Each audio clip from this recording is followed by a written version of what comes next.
계속해서 고린도 전서에 대한 말씀인데요. 이 고린도 전서에서 사도 바울이 얘기하는 것은 참 이렇게 고린도 교회가 문제가 많다라는 거예요. 제가 그 생각을 해봤어요. 이 사도 바울 마음이 얼마나 답답할까. 그 생각 한번 해본 적 있어요. 고린도 교회가 문제가 너무 많은 거예요. 근데 처음에 세워졌을 때는 얼마나 기뻤겠어요. 그 음란한 도시에 사람들이 교만하기 짝이 없고 자랑하기 짝이 없고 자기 신앙이 최고라고 여기는 그런 사람들이었는데 하나님의 은혜로 그곳에 교회를 딱 세웠어요. 그 은혜 가운데 성장을 하고 일꾼도 세웠죠. 그랬더니만 사도 바울이 거기서 사역을 하고 에베소로 가 있는 동안 교회가 엉망진창이 된 거예요. 하나님의 뜻대로 복음대로 살아가지 못하고 세상 문화가 교회 안에 다 들어와서 세상인지 교회인지 구분이 안 되고 옳고 그름에 대한 문제가 없고 또 자기들이 옳다고 무리를 이용해서 내파로 나눠서 싸우기도 하고 또 음란한 문제도 있었고요. 또 하나님이 은사를 많이 줬는데 그 은사 가운데 교만하게 하고 그러니 사도 바울 입장에서는 얼마나 마음이 상했을까. 좀 말씀을 묵상하는데 그 생각이 드는 거예요. 그래도 하나님의 은혜로 사도 바울이 교회를 세웠는데 제법 교회가 성장하고 일꾼도 세우고 커졌는데 아니 금방 사도 바울이 없어진다고 교회가 어떻게 엉망진창이 될 수 있을까? 그러니까 안타까운 마음으로 편지를 쓰고 방문도 하는 겁니다. 여러분 이 구구절절이 이게 성경에 쓰여있는 내용을 보니까 여러분 이게 영적인 자녀이기 때문에 이렇게 쓰는 거예요. 여러분 영적인 자녀가 아니면 책망도 하지 않습니다. 여러분 꼭 기억하세요. 누가 나한테 책망한다는 건 진짜 나에게 가능성이 있기 때문에 책망하는 거예요. 하나님도 마찬가지예요. 하나님이 우리가 바른 길 걷지 못하는데 하나님께서 가만둔다. 제일 무서운 게 로마서에 보니까 하나님은 그대로 내버려 준다는 게 제일 무섭다는 벌이에요. 그러니까 내 마음대로 내 뜻대로 살아가던 내버리는 벌이 가장 무서운 벌이에요. 내가 하나님 앞에 잘못했을 때 하나님 깨닫게 하는 거 그게 하나님의 은혜라는 거예요. 신앙생활하는데 내 멋대로 하고 내 삶대로 살고 내 욕심대로 살아가는데 하나님이 아무런 터치를 안 한다. 그 문제가 있어요. 제가 몇 번 얘기했죠. 요한 웨슬리는 감리교를 창시한 요한 웨슬리는 신앙생활하는데 그동안 아주 고난이 많았는데 어느 순간 고난이 없어진 거예요. 그래서 하나님 앞에 따졌대. 하나님, 내 신앙이 변질됐나 봐요. 하나님. 그래서 옆에 있는 사람이 그랬다는 거예요. 왜 그런 기도를 드리냐 했더니 하는 말이 내가 고난이 없어졌다고. 예수님의 참된 제자는 예수님처럼 고난을 받는데 내가 고난이 없어졌다고. 그래서 하나님 앞에 내가 변질됐으니 다시 고난을 달라고 기도했다는 거예요. 여러분 왜 이렇게 내가 무섭게 나와요? 누가 자꾸 장난하면 안 돼. 자, 이렇게. 내가 깜짝 놀랐네, 아주. 심각한 얘기를 하는데. 얘는 고난을 달라는 거예요, 고난을. 여러분, 고난이라는 것이 요한 웨슬리의 입장에서는 하나님의 참된 제자됨의 기준이었다는 거예요. 그러니까 사도 바울이 고린도 교회 성도들을 책망하는 것은 영적 자녀이기 때문입니다. 여러분 신앙생활 하는데 남에게 싫은 소리 듣기 싫잖아요. 그죠? 그러나 성경을 보니까 정말 믿음의 사람은요, 책망을 잘 받아서 나에게 유익함으로 만든 사람들이 참 하나님께 귀하게 쓰임 받더라고요. 여러분도 뭐 한 가지라도 꼭 하나님 마음속에 새겨서 믿음으로 살아가는 여러분 되시기 바랍니다. 여러분들에게 신앙생활 잘하라는 말을 안 하면 여러분들은 더 망가져요. 죄송하지만. 여러분 새벽기도 나오라, 예배 나와라, 믿음 생활하라 그런 얘기 안 하면 여러분도 더 망가진다고요. 신앙생활 안 한다고요. 그 나중에 큰 코 다치고 나중에 아이고 이러면 안 돼요. 뭔가 여러분에게 영적으로 지금 잘못되고 있기 때문에 체크하고 그렇게 하면 안 됩니다. 믿음의 줄기로 살아야 돼요. 하나님 살아있습니다. 자꾸 말을 할 때에 듣고 순종함으로 여러분 성령 충만한 삶을 살아가시기 바랍니다. 아멘? 아멘? 책망받기 싫은 사람은 신앙생활 안 해도 되죠.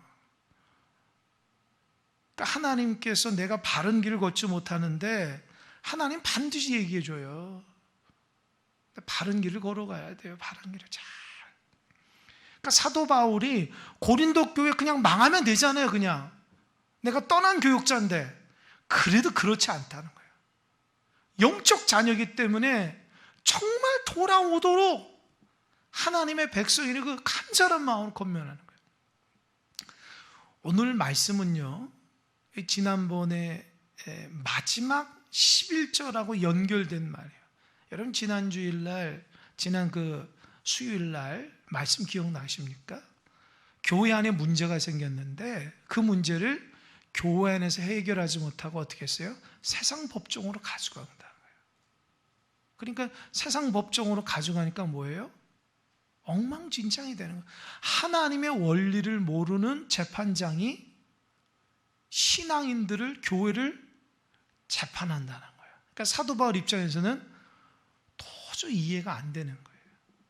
그러지 말아라. 오히려 너가 손해보더라도 세상 법정 가지 마라. 그러면서 책망하잖아요.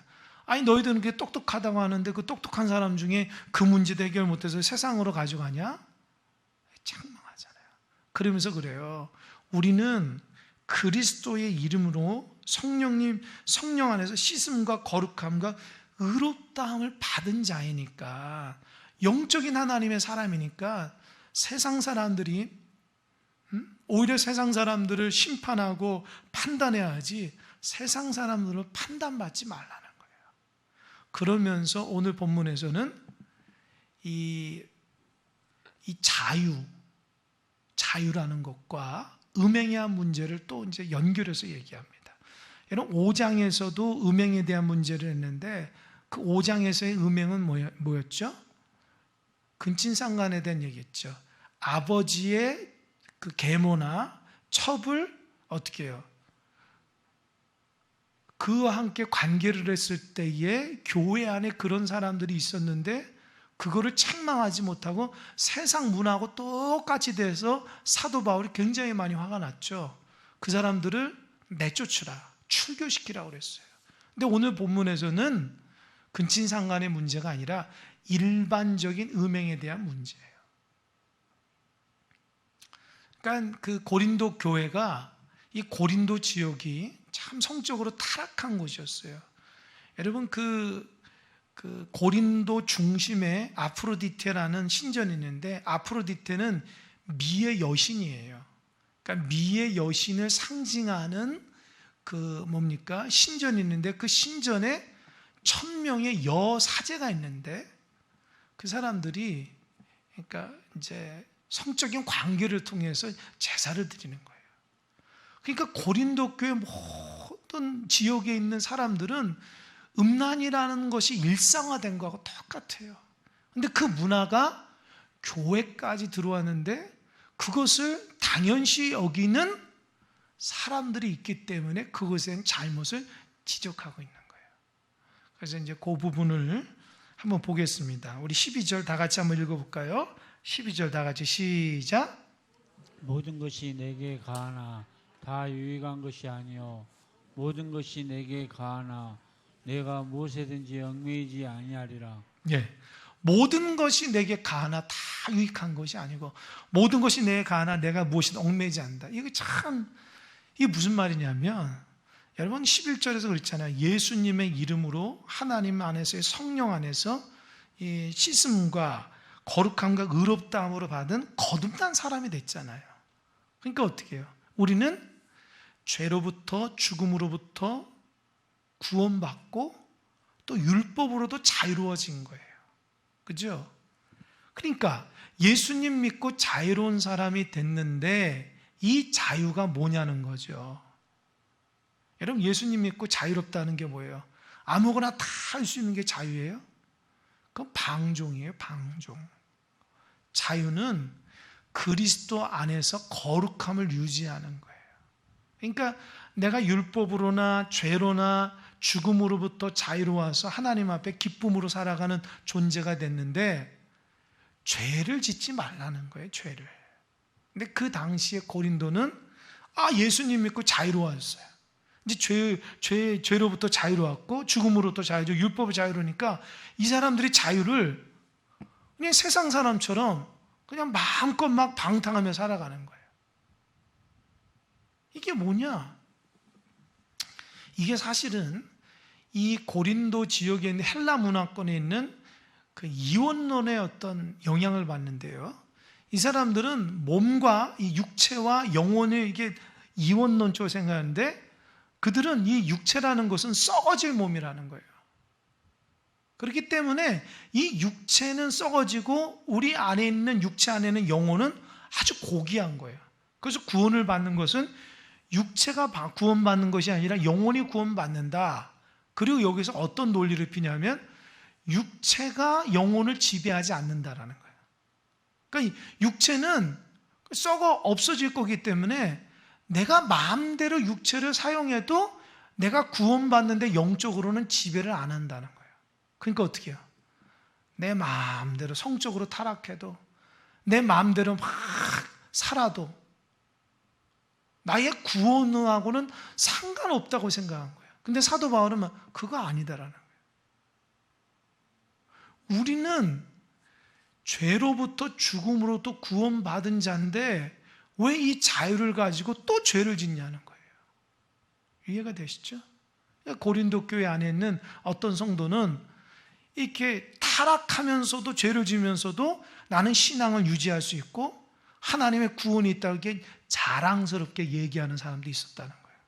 그게 잘못됐다는 거예요. 그러니까 그거죠. 나는 죄를 지고 있어요. 그런데 나는 신앙생활을 유지할 수 있고 그게 신앙이 좋다고 생각하는 거예요. 왜요? 내가 죄를 짓지만 죄가 나를 지배하지 않는다고 생각하는 거예요. 착각입니다. 여러분, 제 경험상 여러분도 마찬가지지만 죄를 지으면 참 마음이 하나님께서 가만 안 둬요. 이 마음 속에 양심의 역사하셔서 가만 못 있게 해요. 여러분, 죄 짓는 사람은 그런 거예요. 하나님이 누구든지 양심을 주셨기 때문에 양심으로 너가 잘못됐잖아. 너 지금 올바르지 못하잖아. 자꾸 지적한다고요. 그런데 우리는 어떻게 해요? 애써 그 안에서 말씀하신 하나님의 음성을 무시한다고요.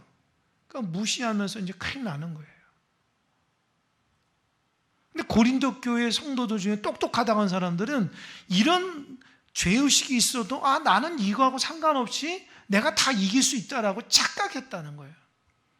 하나님 앞에 바른 관계도 아니고 하나님 앞에 죄를 짓고 있는데도 이건 구원하고 상관없다고 하면서 사람들한테 나는 이런 행동은 하지만 이런 것이 나에게 영향을 주지 않는다고 그리고 막 떠벌린다는 거예요.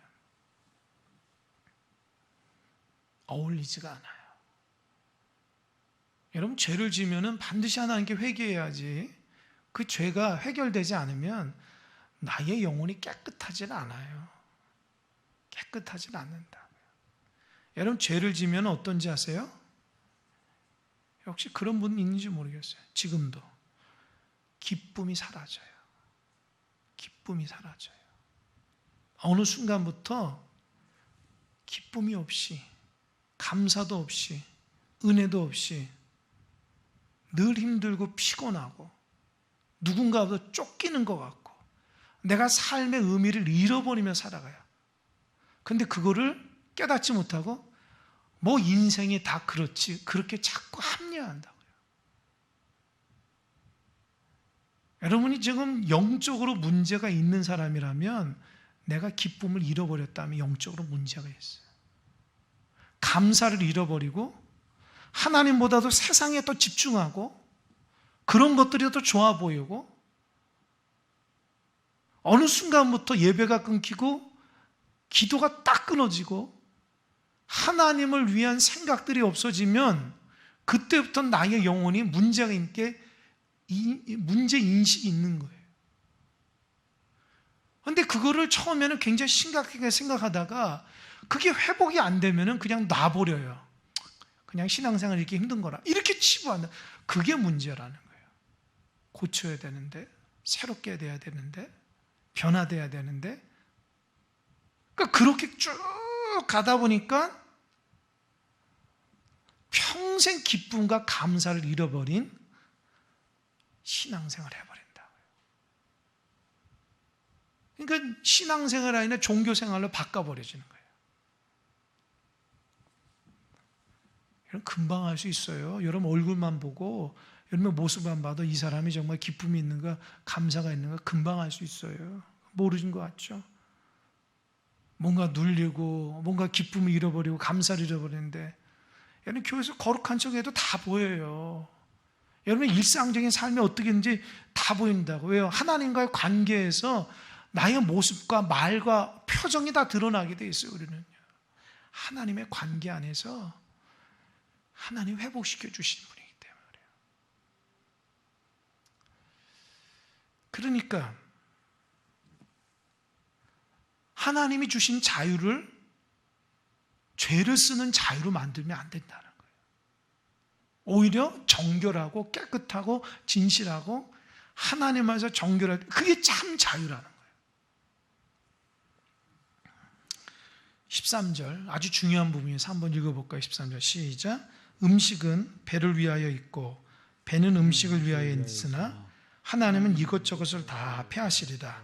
몸은 음란을 위하여 있지 않고 오직 주를 위하여 있으며 주는 몸을 위하여 계시느니라. 이게 갑자기 음식 얘기를 왜 했을까요? 저 좀 보세요.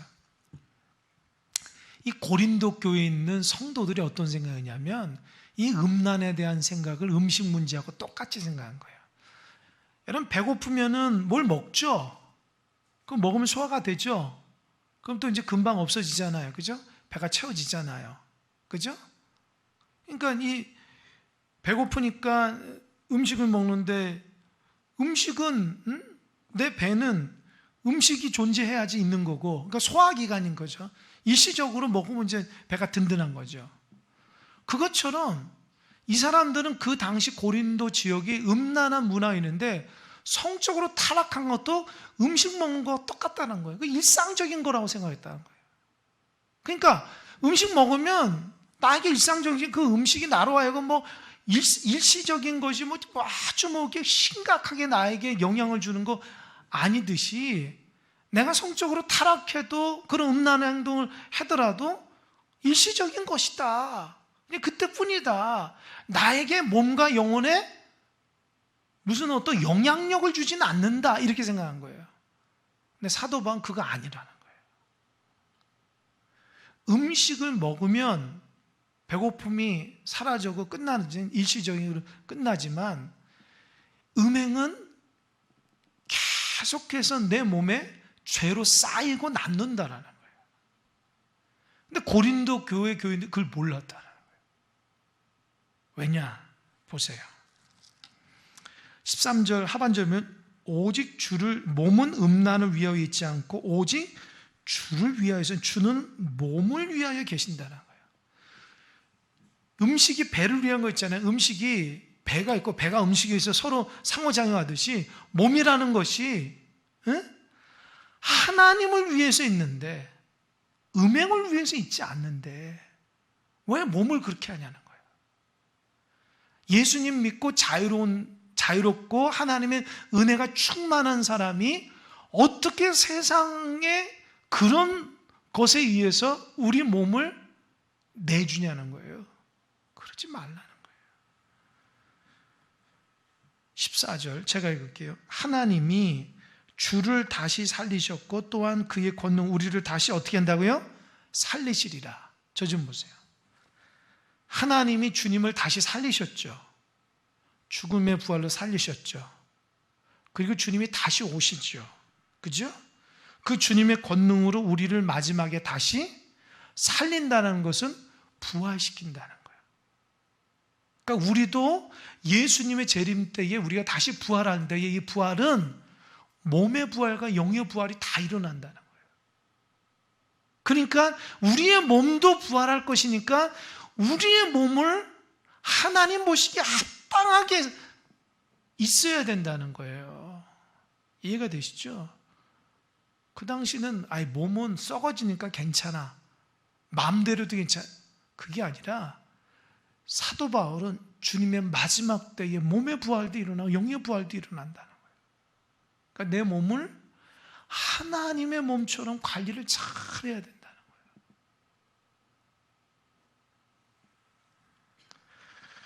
15절 보세요. 그렇다면 사도 바울이 말하기를 몸이 뭐냐? 너희 몸이 그리스도의 뭐라고요? 지체. 이 지체라는 것은 손과 발 같은 거예요. 손과 발, 코 뭐 이런 것들. 너희 몸이 그리스도의 지체인 줄을 알지 못한 내가 그리스도의 지체를 가지고 창녀의 지체를 만들겠느냐? 결코 그럴 수 없느니라.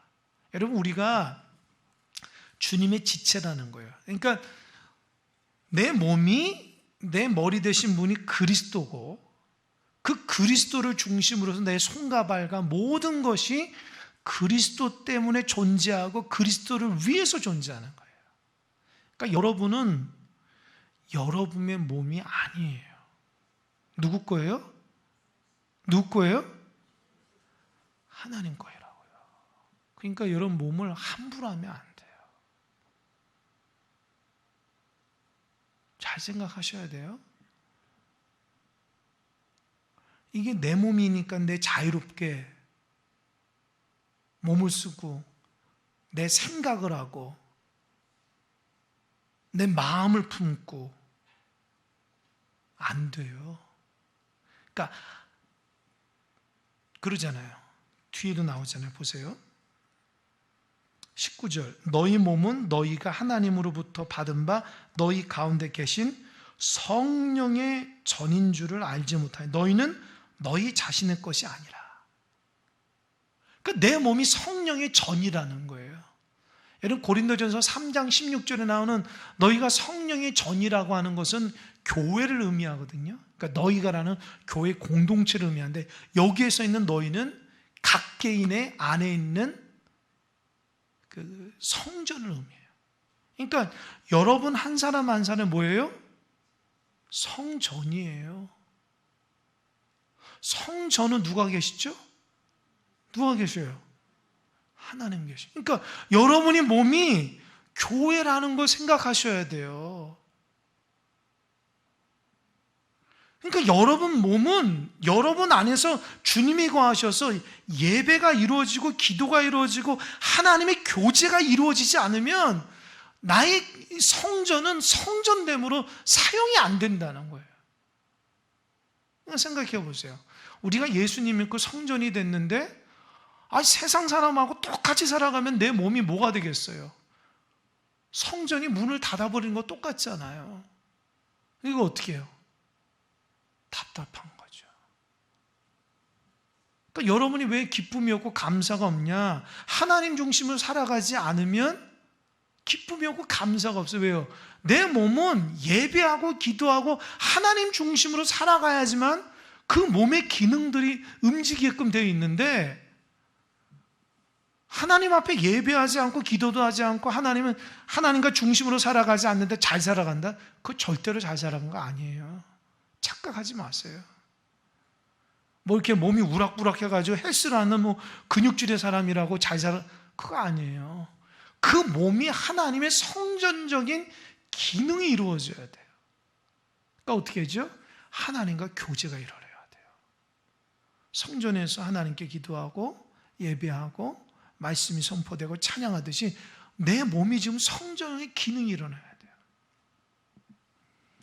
어떤 분은 성전이 문 닫은 지 오래됐어요. 예배가 끊긴다고. 그러니까 어떻게 해요? 마음이 강팍하니까 말하는 건 행동이나 표정이 어떻게 해요? 아주 거칠지요. 세상의 언어가 그냥 툭툭 내뱉는 거예요. 하나님의 거룩한 성전의 모습이 없어지는 거예요. 그럼 교회 와서도 이 하나님의 언어하고 안 맞아요. 왜요? 자기는 세상에서 살아가는 사람이기 때문에 자기 몸이 성전의 기능이 안 되는 거예요. 근데 어떤 분은 비록 세상에 살아가지만 성전에 와서 하나님 앞에 예배하고 기도하면 마음이 평안하고 기쁨이 있는 사람. 왜요? 내 몸이 성전이라는 것이 드러난 증거예요. 그리고 힘들고 어려워도 성전에서 예배하고 기도하려는 이유가 뭐예요? 내가 살려고. 나는 그렇게 지음받은 사람이니까. 여러분 보세요. 주변에 예배가 끊기고 기도가 끊긴 사람은 기쁨으로 살아가는가? 잘 들어보세요. 불안하고 답답하고 근심 걱정을 막 살아갑니다. 뭔가 욕심내면 막 살아가요. 만족감이 없어요. 알게 모르게 죄를 지으며 산다고요. 그 왜 그럴까요? 내 안에 성전의 기능이 제대로 안 돼서 그래요. 그러니까 어떻게 해요? 나는 성전이군. 그래서 너희는 그리스도의 지체다.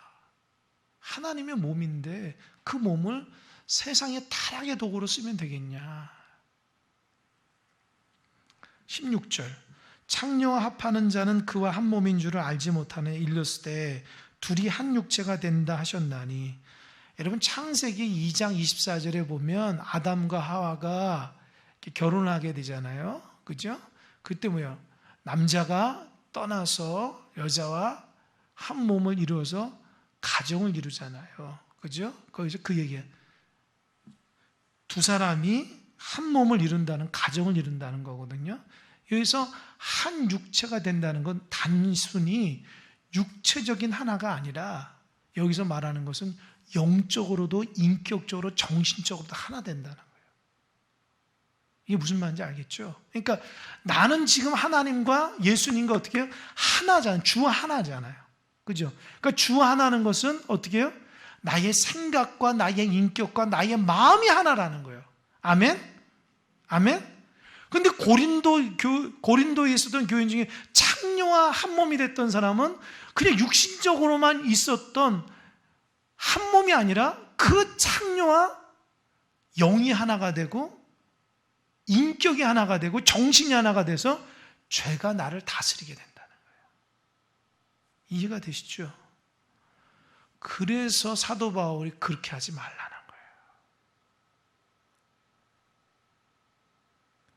거예요. 굉장히 중요합니다. 그래서 17절 주와 합하는 자는 뭐라고요?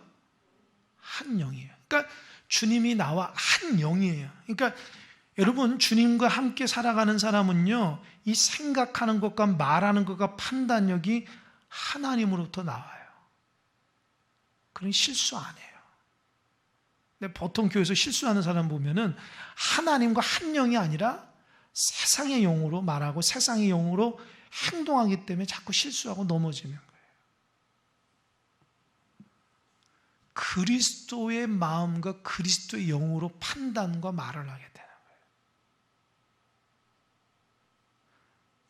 여러분 이게 중요합니다. 빌립보서 보면 그리스도의 마음을 품으라 그랬어요. 주님의 마음을 품으라. 주님의 마음이 돼야 돼요. 신앙생활에도 여전히 세상적인 관점으로 살아가는 사람 많아요. 그냥 신앙생활하는 것이 여가생활이에요. 여가생활이 뭘까요? 시간 되면 즐기고 시간 안 되면 할 수 없고. 그러니까 이 근본적으로 하나님과의 내 인생의 존재의 문제가 아니라 그냥 엔조이. 내가 시간 되면 축구 동호회에서 축구하고 열심히 땀 흘리고 즐겁게 웃다가 내가 시간 안 되면 운동 안 하고, 내가 시간 되면 친구들과 노래방 가서 시큰 노래하고, 내가 바쁘면 못 가고, 친구들 만나서 좋은 데 놀러 가고 밥 먹고 시간 안 되면 못 가고. 그러니까 종교생활이나 신앙생활도 이게 똑같이 생각한다는 거예요. 그러니까 내 존재의 문제가 아니라 그저 나에게 그냥 주어지는 그냥 어떤 또 하나 나에게 그냥 주어지는 그냥 그런 거. 여러분 그렇게 신앙생활 할 바에는 안 하는 게 낫죠. 왜요? 신앙은 그게 아니거든요. 신앙은 그리스도의 제자됨이에요. 내가 예수님의 사람이 돼야 돼요. 주님을 따르라고 했거든요. 십자가를 지고 따르라고 그랬어요. 요즘 신앙인들에게 십자가 얘기하고 마음과 뜻과 정성을 다해서 주님을 사랑하라는 말이 이게 잘 이렇게 받아들이질 않아요. 요즘 시대는 사람들이 그렇게 됐어요. 그러면 목회자도 고민이라고요. 아니 성경이 이렇게 써 있는데 성도들의 삶은 엉망이거든요.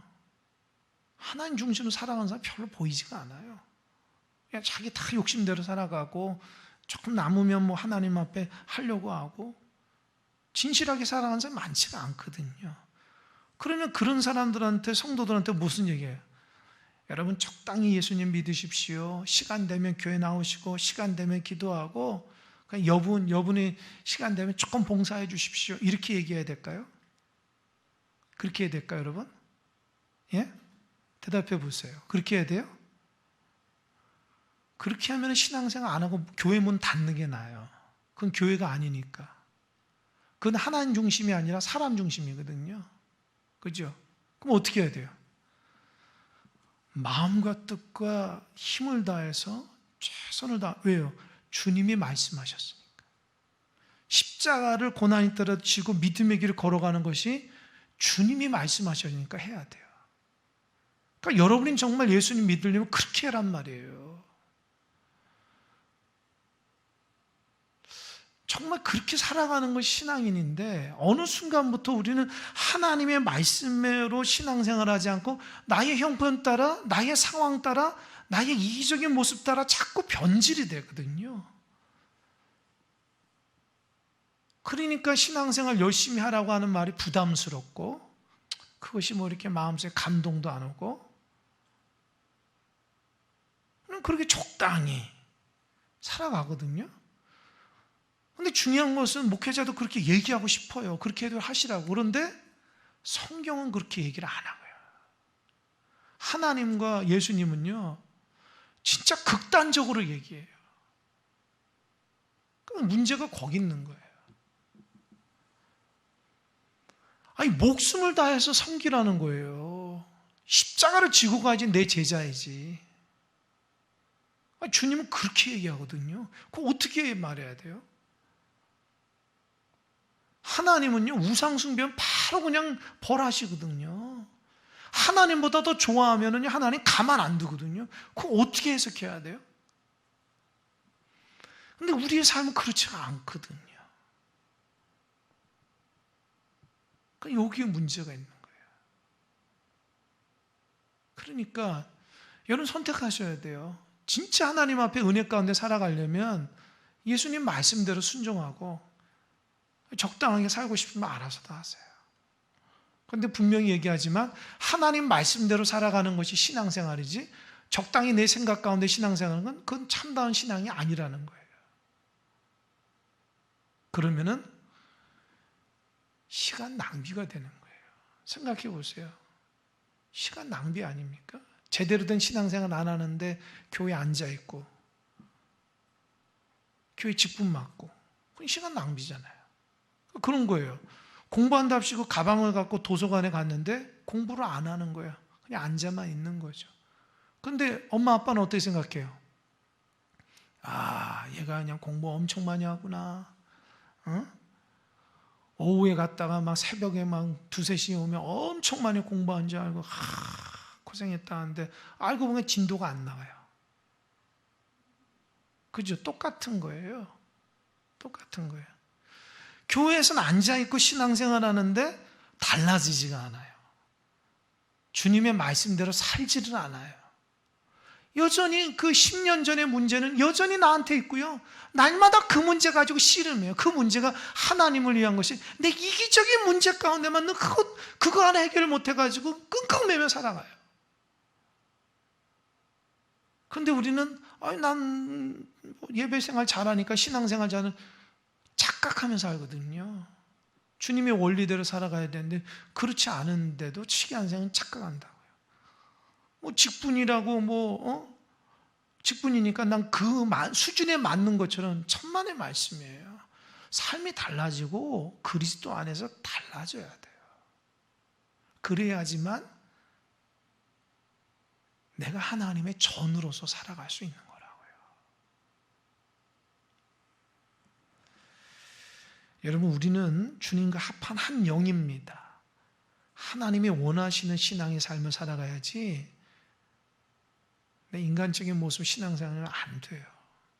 그런 사람도 오래 못 가요. 금방 신앙이 안 좋은 게 툭 드러나거든요. 부끄러운 거예요. 18절. 이거 중요해요. 18절 시작.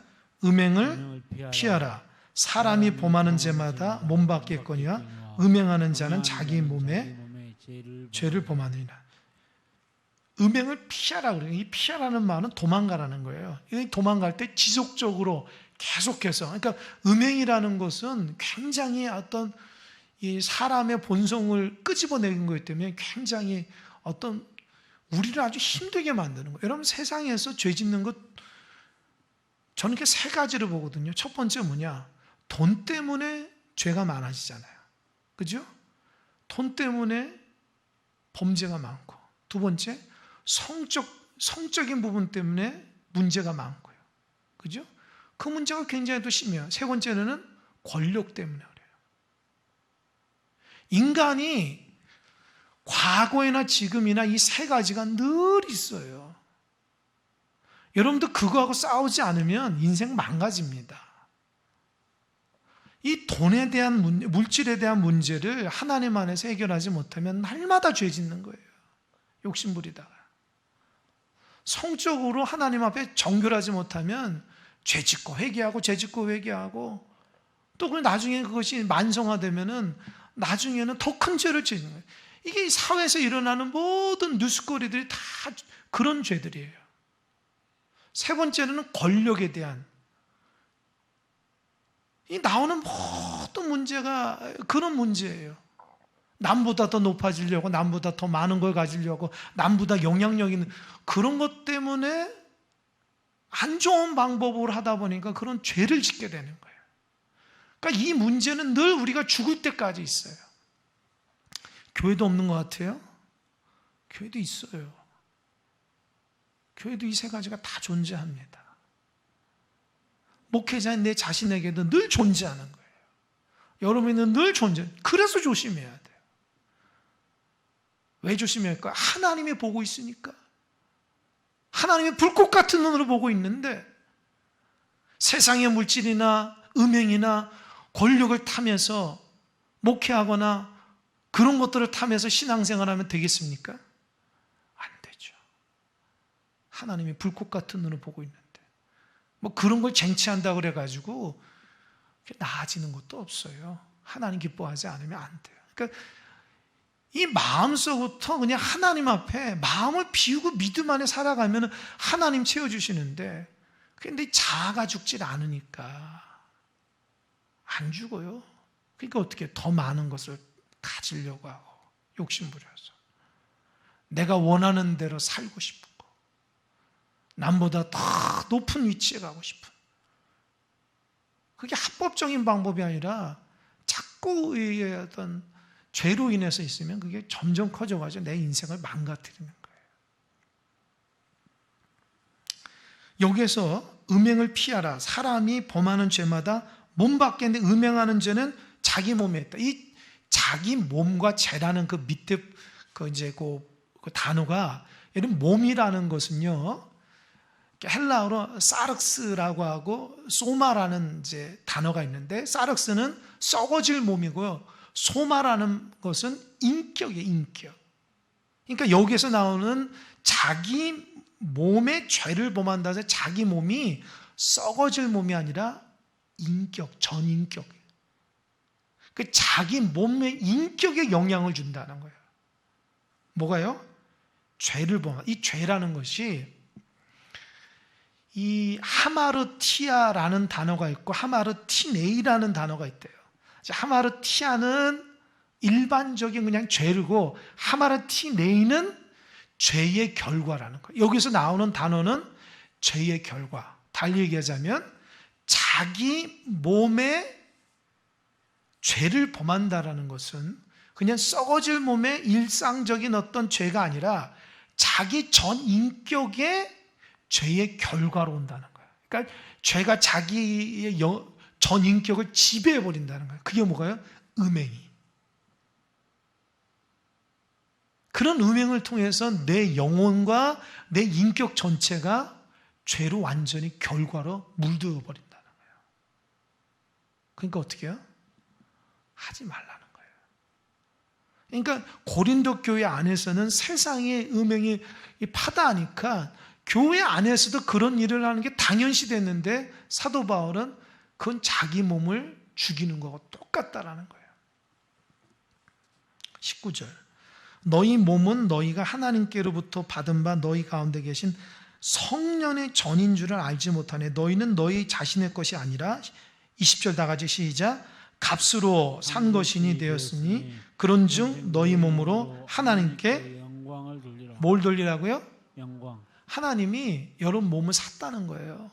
왜요? 예수님이 여러분 죽을 몸이잖아요. 근데 예수님이 십자가에 달려 돌아가심으로써 하나님이 여러분을 예수님이 여러분을 위해서 하나님이 여러분을 구원해 줬거든요. 그러니까 예수님 때문에 하나님이 여러분을 사신 거예요. 그러니까 여러분은 누구 거예요? 하나님 것이라는 거예요. 그러니까 여러분 마음대로 살아가면 안 돼요. 하나님의 영광을 위해 살아가야지. 그러니까 자기 마음대로 살아가는 사람들은 답답해서 견디지 못하는 거예요. 하나님 원리대로 살아가지 않으면 인생이 힘든 거예요. 기억하세요.